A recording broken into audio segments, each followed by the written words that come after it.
You just have to put up with it if you're feeling sick. My husband demanded intimacy at night while I was suffering from morning sickness. Seeing me refuse because of nausea, he looked thoroughly annoyed and tried to force his way. When I asked him to at least use protection, he sighed with frustration and said, If you're pregnant, we don't need protection, right? As a wife, you should fulfill your duties instead of making excuses. My name is Mia, a 27-year-old office worker at a foreign trading company. I married Richard, a colleague from the same company, a year ago. He's a year older at 28, with a handsome, refreshing look, making him very popular among the female staff. Moreover, as the ace of the sales department, he brings in results every month and has the trust of his superiors. Despite his capabilities, he never brags about his work and remains humble, always ready to help his juniors with their work, making his personality seem perfect. I was one of those who admired such a perfect husband. Surprisingly, he was the one who initiated our relationship. When I had finally completed a project after many overtime hours, he approached me out of the blue, invited me for a meal as a gesture of appreciation. I was surprised, but pleased to be approached by the senior I admired, and accepted the invitation to go to his favorite restaurant. As expected of the ace of the sales department, he had interesting stories to share and was a good listener, making our time together enjoyable and meaningful. After that, we started going out for meals regularly, and before I knew it, our relationship had begun with someone I thought was out of my reach. The progression from there was swift, with us going out together in various places, and him supporting me both at work and personally, becoming my rock. On our first anniversary, at the same restaurant where we first dined, Mia, I can't imagine life without you. I want to make you happy forever. Will you marry me? He proposed with a bouquet of 100 roses. I'm so happy. Yes, I will marry you. Of course, my answer was a joyful yes. We announced our marriage at work, and our colleagues were happy for us, saying we made a perfect couple. Soon after, we had a lavish wedding ceremony. Our parents were moved to tears seeing me in my wedding dress, overjoyed for us. I couldn't believe this manga-like situation I was in, marrying the man I've always loved, and felt so happy it almost seemed like a dream. One day, feeling unwell with waves of nausea from the morning, I decided to leave work early as it wouldn't stop. Suspecting the cause, I used a pregnancy test, and it showed a positive result. Both my husband and I had been longing for a child, so I immediately sent him a message to share the news. He replied right away, sharing his joy. Later, I heard from a colleague that upon receiving my message, my husband was so overjoyed that he jumped around and cried at work. With this pregnancy, I decided to resign from my job. I loved my work and felt a sense of fulfillment, planning to work until the last possible moment before taking maternity leave. However, my husband didn't agree. Mia, I'm worried about you and our baby. I earn enough, so isn't it better if you quit your job? Put the baby and yourself first. He advised me to quit. Initially, I was resistant to becoming a housewife. But, given it was my first pregnancy, I was somewhat anxious, and above all, I was touched by my husband's concern and care for me and our child. So I accepted his suggestion and resigned. When I announced my resignation at work, my colleagues were very disappointed. But I was determined to do my best for my future with my husband's words in my heart. At that time, I thought I had an ideal husband who asked me to prioritize our child and myself over work, considering his earnings sufficient. But as soon as I quit my job, his selfish and egocentric true nature began to reveal itself. That day, I was struggling with severe morning sickness from the morning, making it hard even to prepare meals. So I bought some frozen food from the supermarket. When my husband came home, I served the reheated frozen food for dinner, to which he clearly showed his displeasure with a click of his tongue. You can't be serious that this is all we're having for dinner today?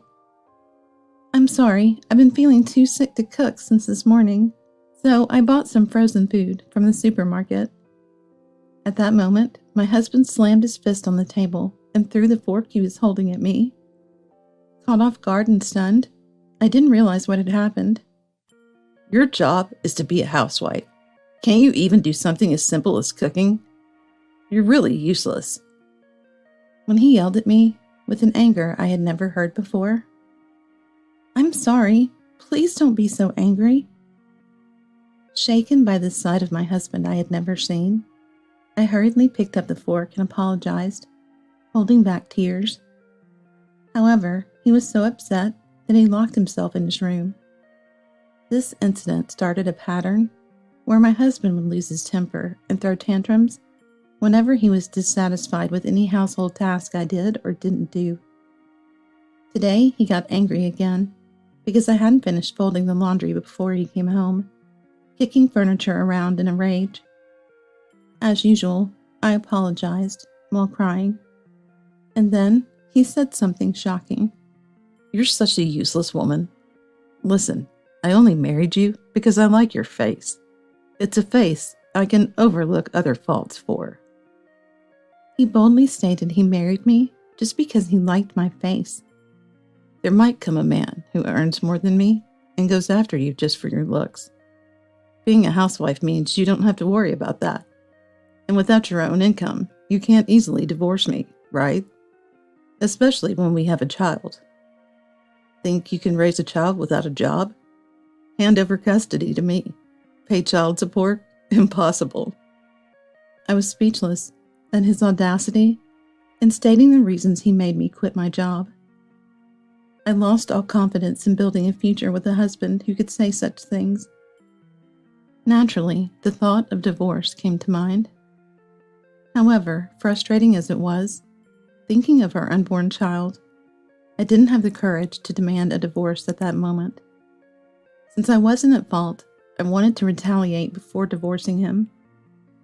With that in mind, despite feeling nauseous from the morning sickness, I started planning my escape from him. Then, on a particularly bad day of morning sickness, when I could do nothing but vomit or lie down, I was lying on the living room sofa. I must have fallen asleep because, before long, my husband came home from work. I hurriedly got up. Welcome home. I fell asleep. I'll start making dinner right away. It's okay today. I already ate with a client. Okay, that's good. Relieved that he wasn't going to be in a bad mood, I lay down again since I was still feeling unwell. After changing out of his suit, my husband approached me lying on the sofa, kissed me, and demanded intimacy. I'm sorry, but I'm feeling too sick today to be in the mood. Can we please wait until another time? I gently refused, citing my morning sickness. When I'm making a move, you're not supposed to refuse. But he immediately turned red with anger and yelled. Knowing arguing would worsen his mood and affect me later, I reluctantly gave in, despite feeling sick. But he attempted to proceed without contraception. When I insisted, "Please, you have to use protection," he frowned and headed to the bathroom. After kicking things around and making a scene, he returned to the living room quickly. We're out of stock. If we don't have any, can't help it, right? As he aggressively reached for my clothes, I desperately resisted, citing the baby's safety. He threw his bag at my face, clearly annoyed. A wife should at least keep stock of condoms. If you insist on using them, go buy them yourself. Seeing an opportunity, I left for the car, sweating coldly.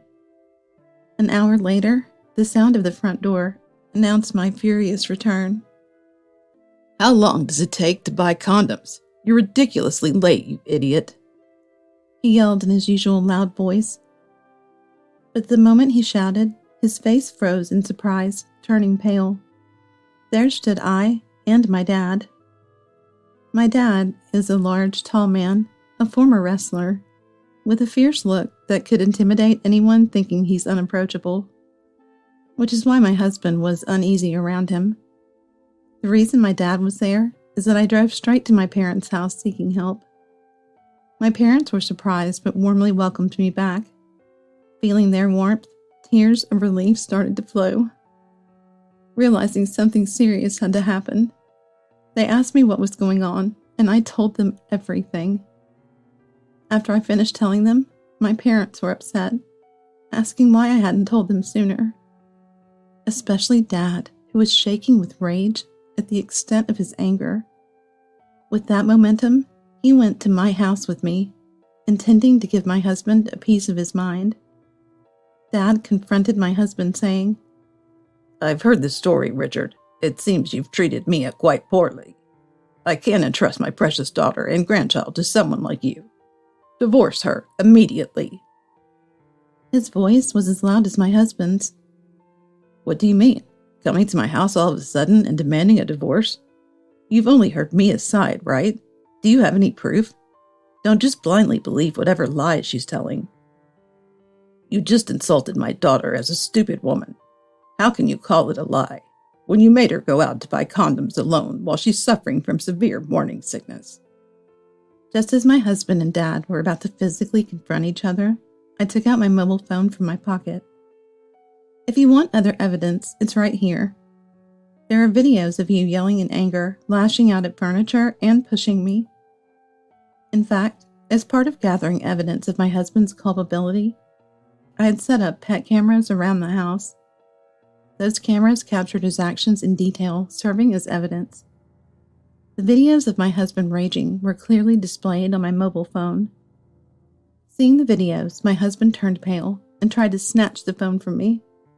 But Dad quickly stepped between us, glaring at my husband to back off.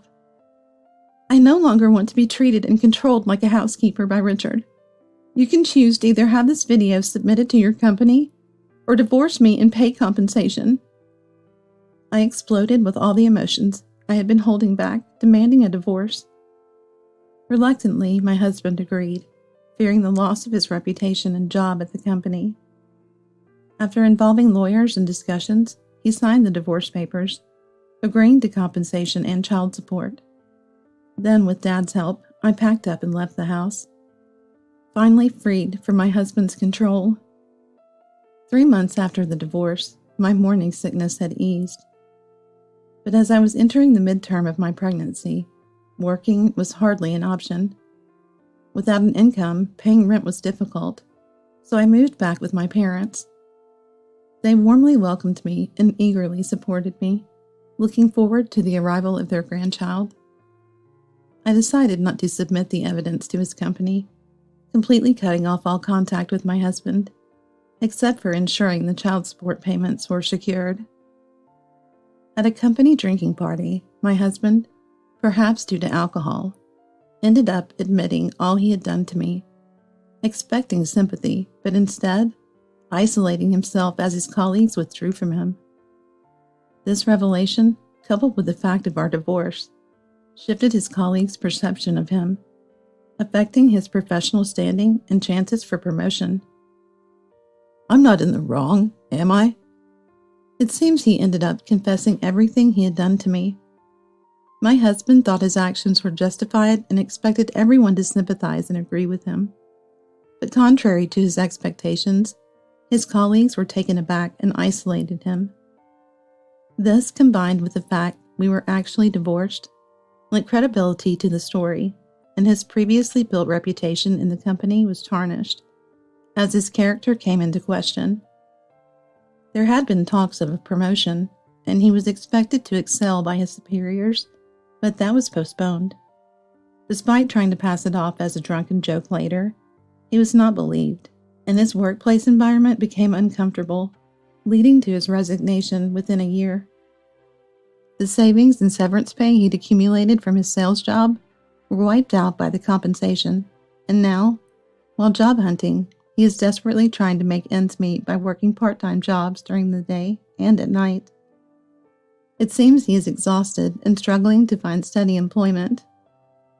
As for me, I'm living with my angelic child born safely at my parents' home, struggling with the unfamiliar challenges of motherhood and the fragmented sleep I was nonetheless happy to have returned to my former job. A colleague who had heard about me from my husband contacted me, talked about my current situation, and helped me get my job back. Thanks to this, I managed to return to the workplace I loved.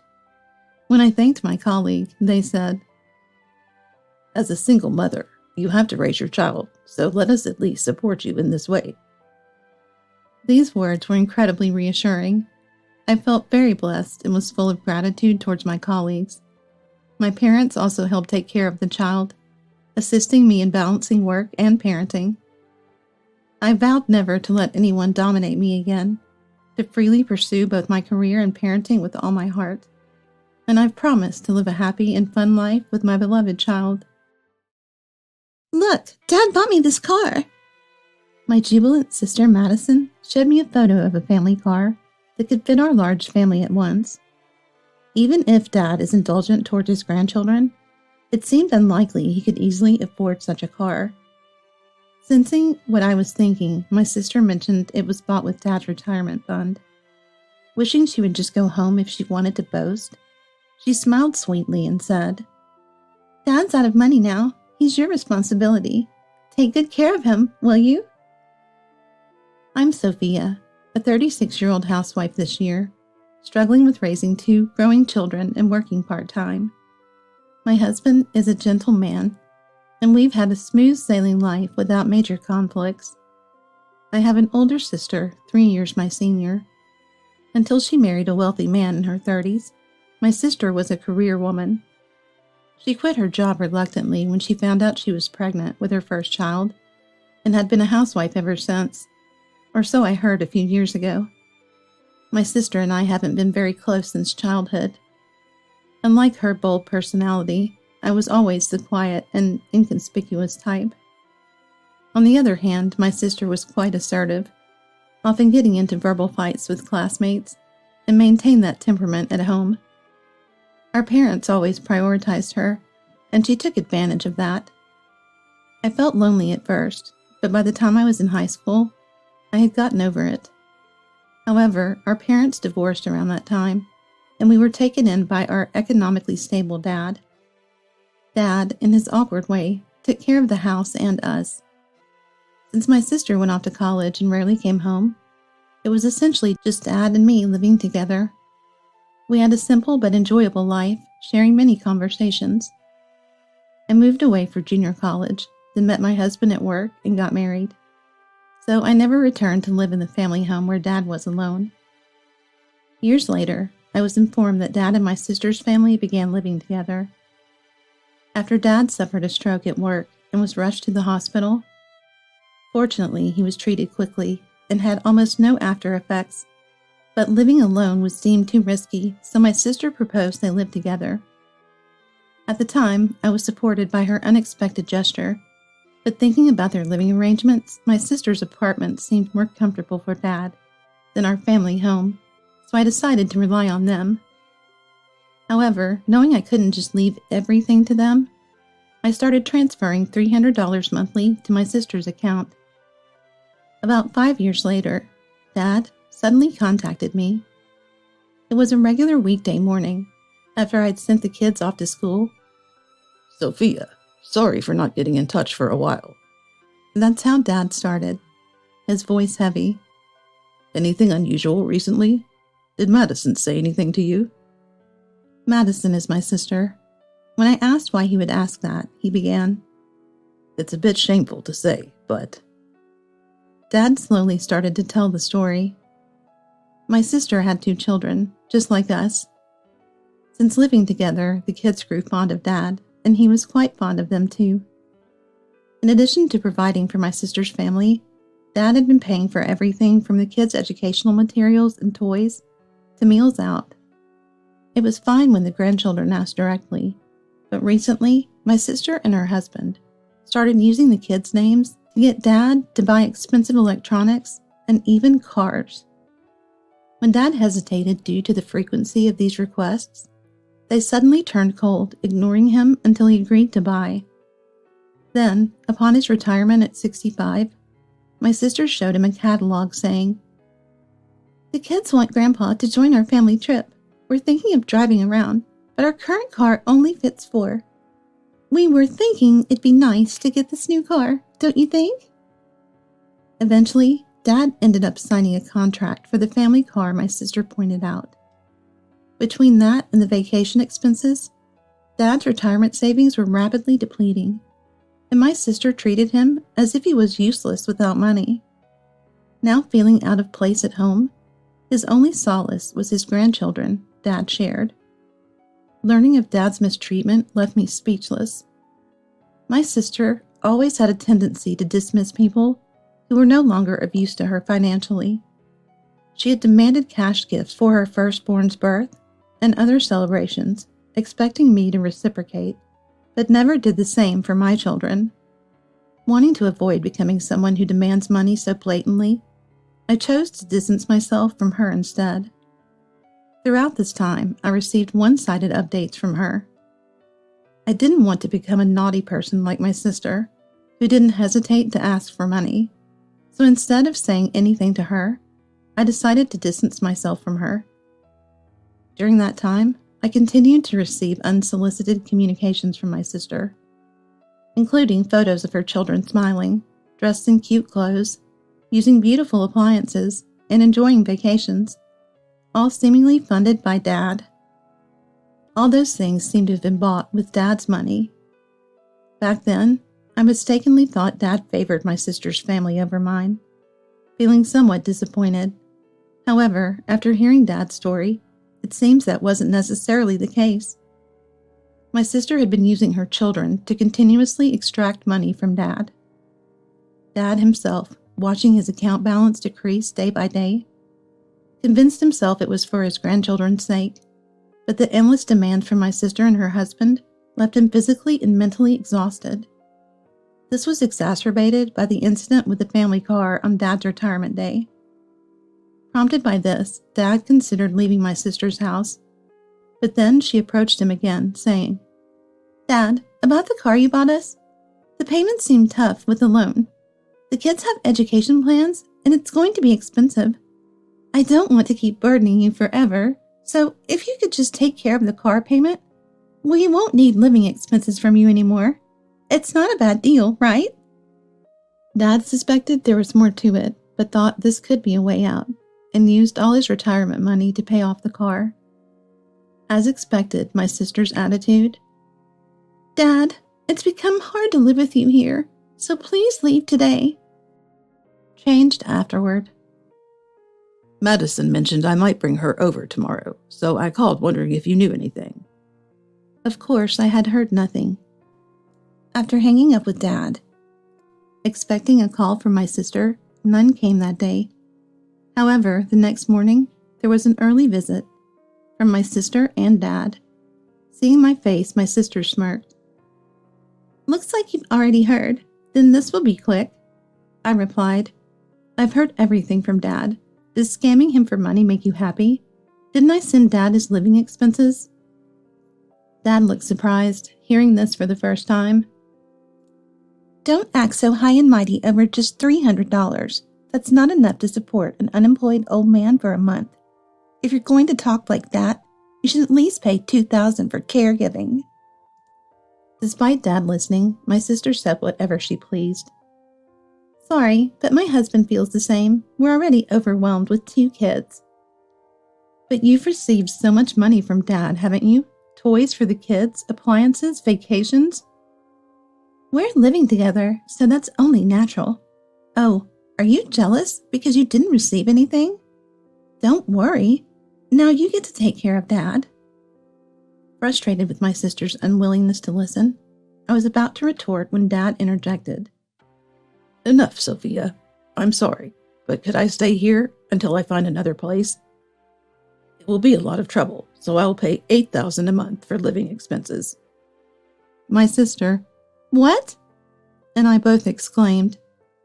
After a moment of silence, my sister burst into laughter. "What's that? Make your lies a bit more believable. Sorry, but I don't have time for liars.